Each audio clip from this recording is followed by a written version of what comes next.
Welcome to our video on the Progressive Era. So the Progressive Era takes place after the Gilded Age, and remember this time period also overlaps with the Imperialist period, which remember imperialism is simply foreign policy during that same time period. At home, we have some domestic policies that we are implementing to try to make America a better place. A lot of the things you're going to see through the Progressive Era are going to be left policy, which is another word for liberal ideas that are moving America in a different direction. So this time period covers about 1900 to 1920, and we're going to see several events, several people, and then we'll look at some of the presidents' administrations during this time period. So let's start with what kind of sets us up for the Progressive Era. And if you're following along in the PowerPoint, I'll do my best to stay on with those slides. You're going to see a lot of problems during the industrial period as people move into the cities. The cities are getting more crowded. The cities are getting dirtier. We notice a lack of sanitation. We notice a lack of, just simple things like trash removal. Things like this are not unheard of in the cities, but they're not being done very efficiently. And in some places, you might not find that at all. You've got disease that is breaking out across cities, which you're going to see that there's going to be a need to try to keep things cleaner.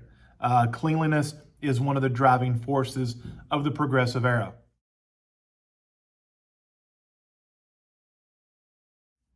So let's take a look at who these people were that are going to become known as progressives. Remember, like I said, these are people who are more liberal, more left in their political thinking.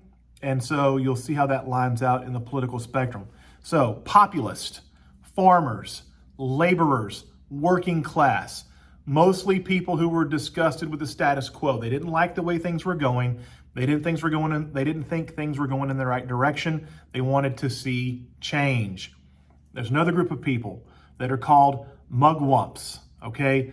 The mugwumps were mostly Republicans. And remember, this time period that we're dealing with directly before the Progressive Era is seen as mostly Republican control. All of your presidents, with one exception, are going to be Republicans. A lot of your leadership in the Senate and the House are going to be Republican. But Republicans have gotten kind of lazy during this time period, and they're letting some things just kind of go. Some Republicans are beginning to either leave the party or vote differently in some instances. In this case, we have a lot of Republicans who supported Grover Cleveland, who was the Democratic candidate for president. And the reason they supported Grover Cleveland was because he promised reform. And that's what these mugwumps are looking for, is reform of any kind to get things in a different direction from what the status quo had been. We also have socialists who are moving in from Europe. Socialism, communism, very new ideas in Europe, but they're slowly infiltrating the United States and they're making their way in. A lot of these are Eastern Europeans and Germans who are looking for major radical changes in the way the tax code is written and in the way that labor operates in the United States. They want major changes. They want a progressive income tax. They want laborers to be protected by laws, and they want, in some cases, the industrial, what they would call robber barons, they want them dealt with severely to limit their power that they have, and not only just over their workers, but in the country as a whole. And then the most important group we're going to talk about is the muckrakers. The muckrakers were journalists. Think of these people as kind of today's investigative journalists who try to find something that somebody's done wrong, and they investigate it and they run a story on it. And the next thing you know, it's all over the national news and people are like, oh my gosh, I can't believe this is going on. So those are muckrakers. They write, instead of being on TV, which there was no TV at this time, they're writing articles for magazines. They're writing articles in newspapers, and in some cases publishing their own books so people will read about what their issues are and hopefully make some kind of a change. So the muckrakers are who we're going to talk about and kind of follow along with what their focal points were, because these muckrakers usually had one thing that they were particularly concerned with. Let's talk about the first muckraker, which is going to be Upton Sinclair. Upton Sinclair is one of the most famous of all. Upton Sinclair writes a book called The Jungle. Now, The Jungle was a book that was supposed to bring the spotlight to working conditions for factory workers about how terrible the jobs were, how long the hours were, how unsanitary the place is that these people have to work in. But his efforts are going to backfire because his book, The Jungle, is about meat packing. And what he's going to say in his book is talking about all the nasty stuff going on in the meat packing plants. And instead of the people noticing how terrible it was for the workers, they're like, hey, we're eating this stuff.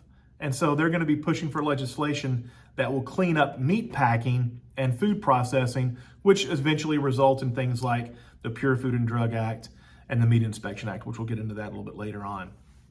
Another muckraker that we're going to look at is Ida Tarbell. Ida Tarbell was the daughter of a man who was bought out by John Rockefeller and Standard Oil.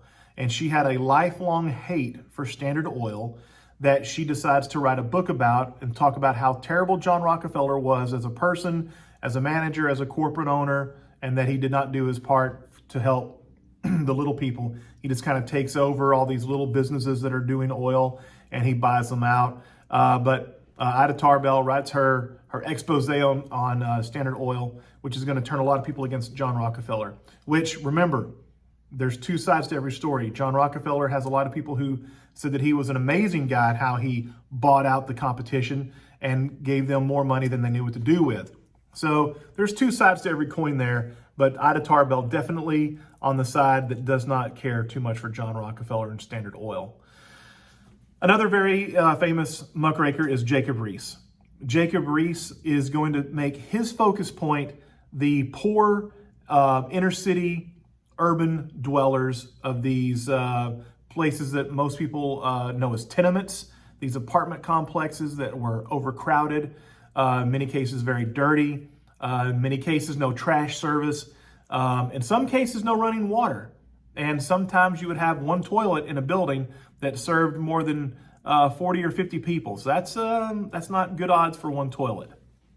So Jacob Riis takes pictures, he'll publish his work, and his book will become known as How the Other Half Lives, and he will bring attention to the plight of the urban city dweller. And it will have some pretty positive impacts.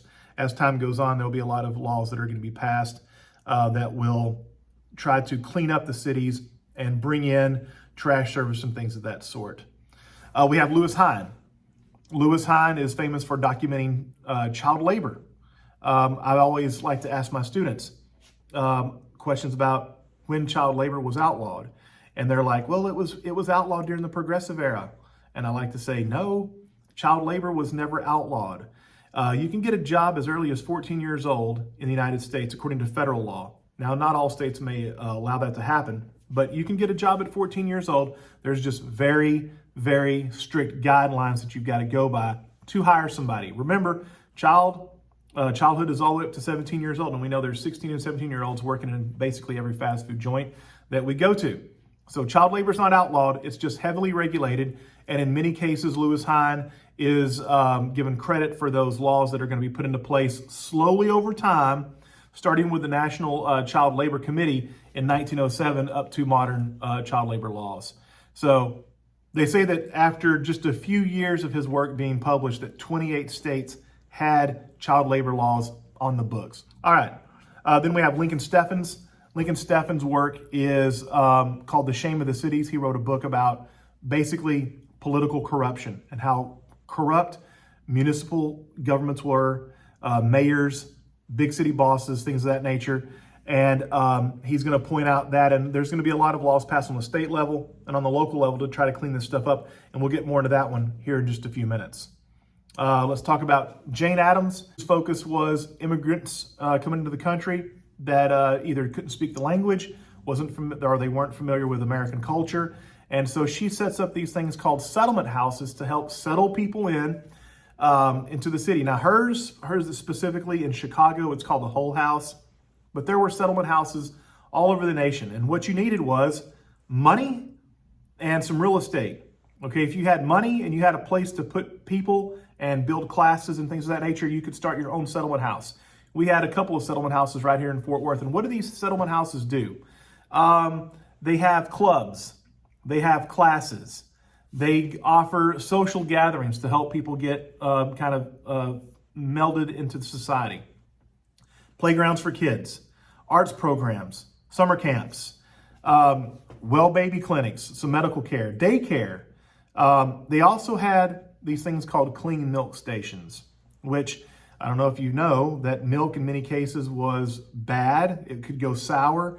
It could have bacteria. It could kill people. And so they had tested milk that could be given to infants for, babies that needed, milk to drink, where it couldn't be provided by the mother. So settlement houses they did a lot of great things for people who are new to the country.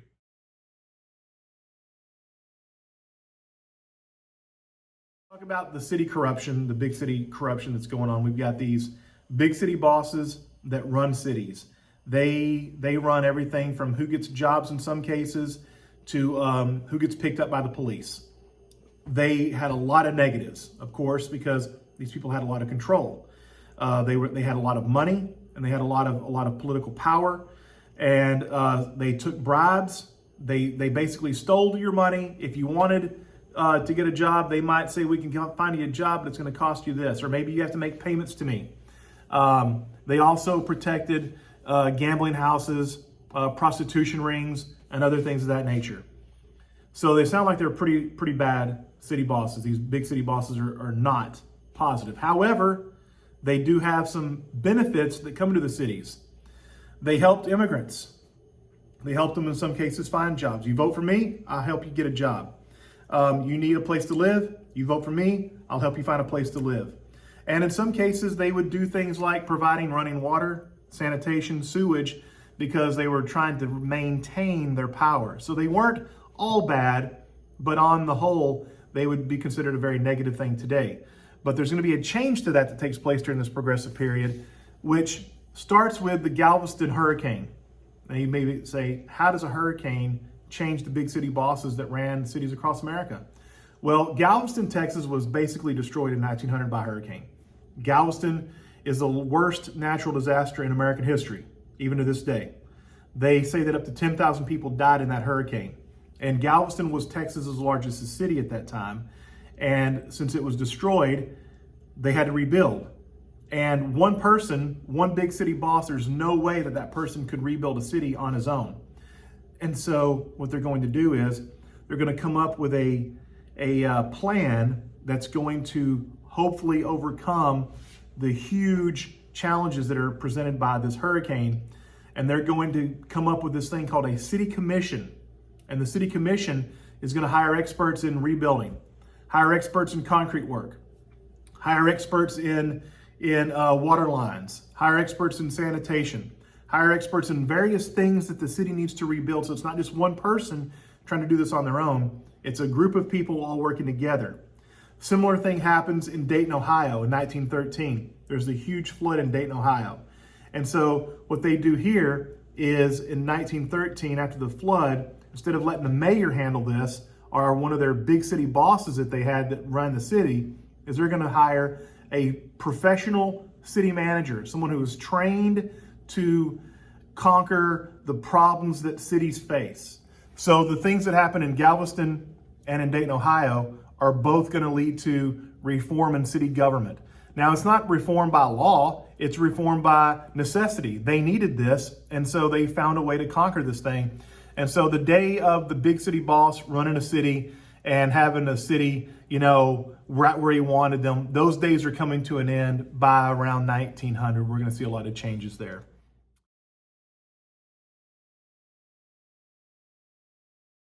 Let's talk about reform on the state level. Now, the cities, they find a way to reform themselves.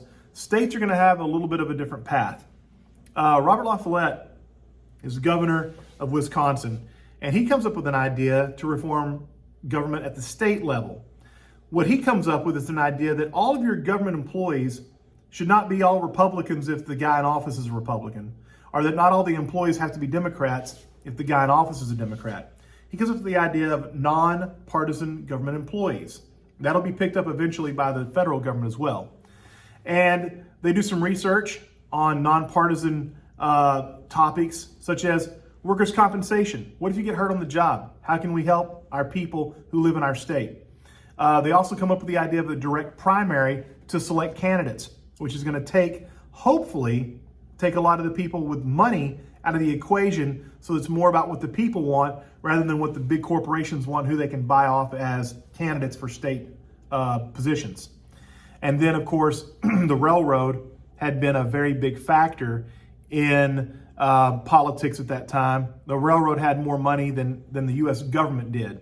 And so we're going to regulate the railroad and make sure that they're treating all of their customers fairly and equally across the board. Now, there's also a couple of other major parts of state legislation that included the recall, referendum, and the initiative.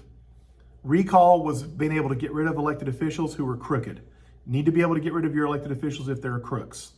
Referendum is when the people are going to decide whether a state law is something that they approve of or not, because you can't just pass laws without the input from the people. And then lastly is the initiative, where somebody like me, I might come up with an idea for a law, but I'm not an elected official. I'm just a little guy on the totem pole.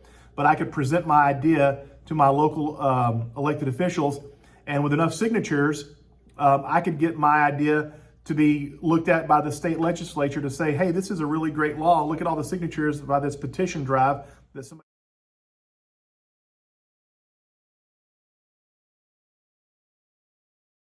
And then we move into the national level. And on the national level, we've got three people we're going to look at: President Roosevelt, President Taft, and President Wilson.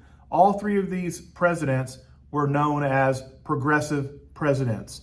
And so they all had their own idea of what progressivism was. They didn't agree on everything. As a matter of fact, you're going to see a big battle between a couple of these guys here in just a second.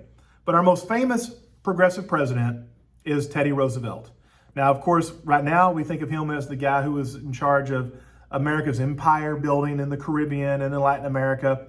But he had a very progressive side as well, where he's going to go after big companies, break up these huge monopolies, controlling these corporations. As a matter of fact, his plan was called the Square Deal. And his Square Deal had three components, which are the three C's that he called the control of corporations, conserve resources, and consumer protection. That's what he ran on as president and what he promoted while he was president. So he goes after the Northern Securities, a company owned in part by J.P. Morgan. He's going to go after railroads. He's going to go after coal corporations and try to solve a strike, because he says the nation has to have coal. And if coal miners are on strike, then it's time for the federal government to get involved. So that's something the federal government hadn't done before. He's also going to be instrumental behind the Meat Inspection Act, the Pure Food and Drug Act, and conserving America's resources. You guys probably know what the National Park System is, and that he's the man really behind that. Now, he hires a guy to run his national conservation movement, a guy by the name of Gifford Pinchot, who was a huge friend of Teddy Roosevelt. And he's going to be instrumental over things like the national parks, national resources, and even things like Yellowstone, the first national park in the United States. So these guys were very close and worked very closely together during this time period. Roosevelt, when he leaves office, he's handpicked his successor. It's going to be Taft. Taft and he were very close. Most people consider them to be like best friends, almost on the same level as Gifford Pinchot. Taft comes into office after being elected, and he's going to do things a little different than Roosevelt had expected him to do. Roosevelt had gone after corporations, but Roosevelt also said there were good corporations and there were bad corporations. And so Taft is going to file a lot of suits against the big corporations that Roosevelt had said were good companies. These are good people. Leave these guys alone. But Taft's going to go after these folks as well. Taft is also going to fire his buddy Gifford Pinchot, which is going to cause a huge personal feud. And so after these things go on, after 4 years of being the president, Roosevelt says, you know what, I'm not so sure I like this guy anymore. And so he's going to actually run against him in the next election, which is going to cause a huge split in the Republican Party, especially when Roosevelt loses the primary and decides to run as an independent candidate under what's going to become known as the Bull Moose Party, officially the Progressive Party. That's going to lead directly to the election of Woodrow Wilson, and Woodrow Wilson comes in as our last progressive president. and he's going to be responsible for several things under his plan that he calls the New Freedom. He's going to put into place our first national federal income tax. The 16th Amendment is passed. He's going to push the 17th Amendment through, which is the direct election of senators, which gives people more control over who's elected as senator from their states, where that power had resided in the state legislature. He's going to push through prohibition, the outlawing of alcoholic beverages, and he's going to create the Federal Reserve, which is going to be kind of our new national bank, and he's going to put together the Federal Trade Commission as well. So he's a very, very powerful president with a lot of agenda items that had been unheard of before he becomes president. Now, of course, he's going to be president during World War I, which we've already covered that in a different lecture. So that's the end of the progressive era, and the next video we'll tackle will be over the 1920s.